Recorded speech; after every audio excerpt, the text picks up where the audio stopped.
happier with what she did. So just her illustrations are beautiful and vibrant. And I don't know how she did it, but she captured my vision. She captured what I was picturing. Yeah, I love the pictures, and when Penny Met POTUS, it's so sort of bright and vibrant, and the female character, Penny, is just, she's so spunky. Yes, and it just comes through, right? It just, through those pictures, her personality just comes through. So yeah, Melissa did a fantastic job.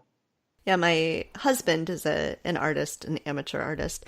And so anytime I need any sort of graphic design, not at the level of a book, but, like the logo for our podcast, I can just sort of sit down on the couch with him and say, okay, now do this. That's great. You know what? That's not quite how I want it. I want this. So I'm always curious about that. Yeah. Creative process. So then let's also talk about, you've written 4 more books. You've been extremely prolific in the past couple of years. I don't know how I did all that, but yes. So can you talk about, this is the Superhero Harry series. Yes.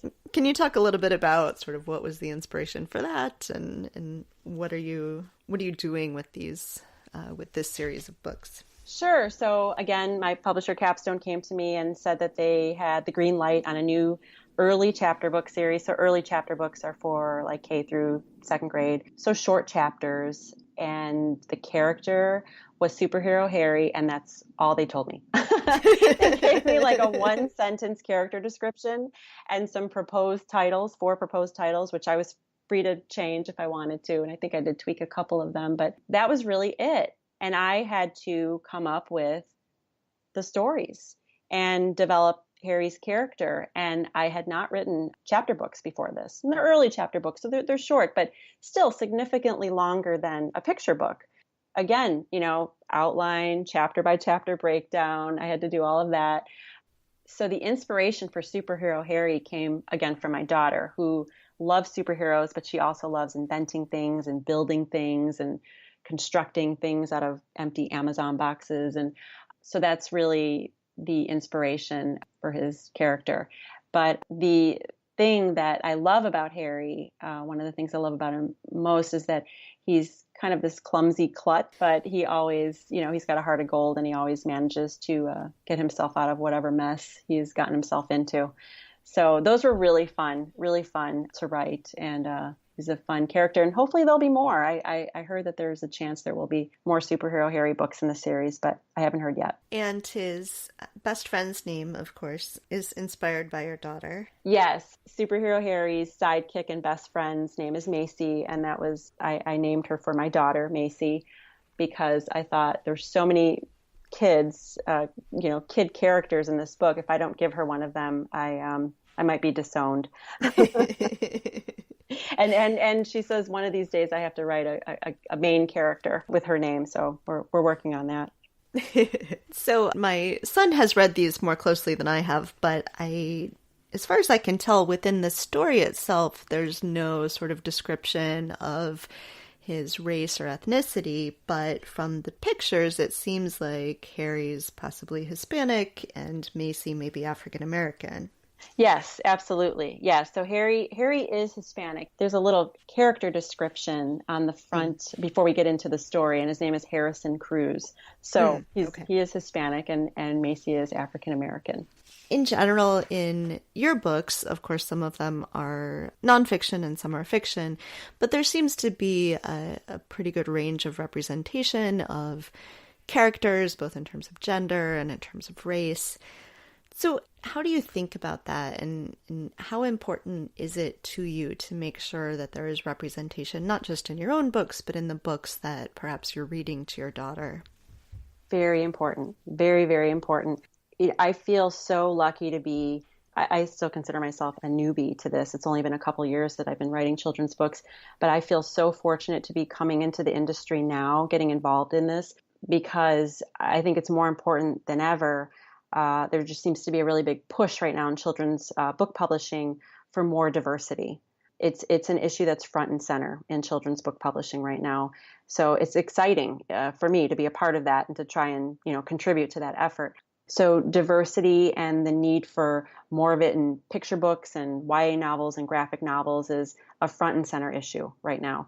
It's definitely evolved over the years, but we're definitely not where we need to be yet. but it's evolving, which is a wonderful thing. You asked about the importance of representation in children's books, and I think it can't be stated enough. I think that kids should and need to see themselves reflected back in the books that they're reading or being read to. Now, not in all of them, right? Because part of the joy and reward of reading is to learn about different people and customs and different parts of the country and the world that you might not otherwise know about. But for a child to see themselves reflected back in a book, it's important to their self-esteem. It's important to their value, to their sense of belonging in the society and the world. It's very important. When, I was a kid reading books, I definitely can't name one book that I read about a Mexican American heroine or, a Mexican girl.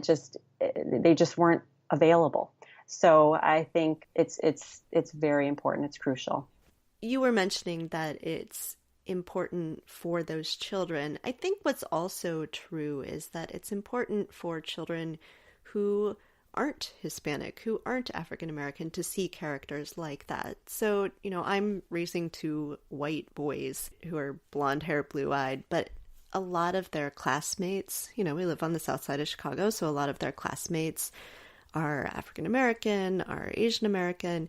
And so, I think it's in some ways equally important for them to see characters who are not all white skin, blonde hair, blue eyes. I think that's something that I don't hear talked about as much, that when we talk about the importance of representation, we talk about it in the sense of the reader finding people who look like them or, seem like them in other ways.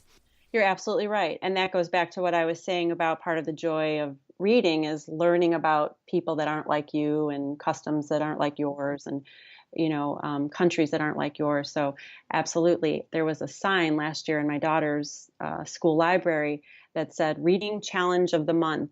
Read 3 books about people that don't look like you, from, people from different or people from different countries or different countries from yours, so it was a challenge to get them to start thinking out of the box, don't just gravitate towards the books that with the characters that look like you or with familiar subject matter. So absolutely, it is important. Are there any books out there right now that you would particularly recommend in terms of the way they portray representation, in addition to yours? Thanks. Yeah, absolutely. There are some of my favorite books as of late are Last Stop on Market Street by Matt de la Pena. I love this book because it reminds me a lot of my own childhood, spending time with my grandmother in Pilsen, a predominantly Mexican neighborhood here on the west side of Chicago. So I see a lot of my own childhood in that book. So it really resonated with me. So I love Last Stop on Market Street.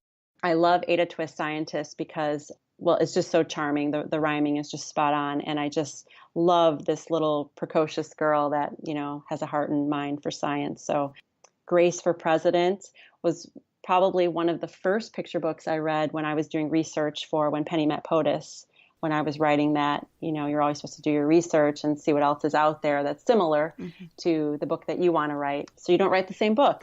So I love Grace and her just tenacity and personality. Thunder Boy Jr. by Sherman Alexie. I love the illustrations in this book. They're just beautiful, and just the customs that he touches on in Native American culture. The Sophia Martinez series is also a favorite of mine and my daughter. It's another capstone series by Jacqueline Jules. Yeah, she's hilarious. She's got this big, vibrant Mexican family. That's another one I would recommend. We love those books. Well, my kids' bookshelves are already overflowing, but sounds like we've got a few more we've got to pick up. All right, so what is next for you? Are there more books that you're planning to write now? So I am writing another book right now. It's a graphic novel for kids about Martin Luther King Jr. And I am so excited about it. I've not written a graphic novel before. This is my first, so I'm very excited about that. And then also, I love the idea of telling a nonfiction story about an American hero, one that's been told many times before, in a fresh new way. Graphic novels are very hot right now with kids. My daughter loves them. I think she read 4 of them over winter break. I just feel like this is a new way, another way to, reach kids and teach them the story of this important American hero. And like you said, not just about the things his accomplishments, and the things we've heard many times before, which is obviously going to be in the book and very important, but what kind of child was he? Did he get in trouble? I think it's important for kids to know about his accomplishments, but also what kind of kid was he? Did he get in trouble? Was he a good kid? What kind of student was he? So we're going to, get into all those things in the book. So I'm having a lot of fun with it. I'm kind of in the research phase and just starting to write right now, but that's coming out in spring of 2019. And I'm also working on, 5 to 7, maybe more manuscripts at various stages that I'm trying to get published. So hopefully one of those will be coming out next year as well. But the goal is always to publish more books. That's what I'm doing. That's great. My 6-year-old will definitely be excited about the graphic novel. He loves graphic novels. Yeah, they're so fun. And we took them on Martin Luther King Day. We took them to the DuSable Museum, learn more about Martin Luther King. So I think, that's something that he'll certainly really be looking forward to. Thank you so much for having me again. Thank you so much. This was fun. Yeah, this was so great. I'm really glad you were able to come on. I really like sort of being able to talk to people whose work I admire. And so it's been great to hear more about sort of your thought process when writing these books. Thank you. Absolutely. Our theme music is called Sweeter Vermouth and was composed by Kevin MacLeod of Incompetech.com. It is licensed under Creative Commons by Attribution 3.0 license. Our logo was created by Matthew Weflin, expressly for Two Broads Talking Politics, and is copyright 2017. You can contact us at twobroadstalkingpolitics@gmail.com or at twobroadstalk on Twitter. Our podcast can be found on iTunes, Stitcher, Google Play, and TuneIn. Please let us know if you have any trouble finding us.